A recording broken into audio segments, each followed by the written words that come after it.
The Food Service Exchange presents.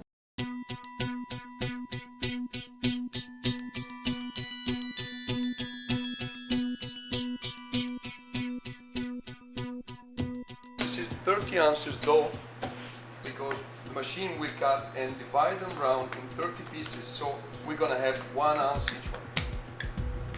Spread the dough out, a little bit of flour. This control panel has three things to set: the pressing, the rounding, and the weight pair. Pressing, it means how many seconds the machine needs to press to spread the dough out. Rounding, it means how many seconds the machine has to round to get a perfect shape.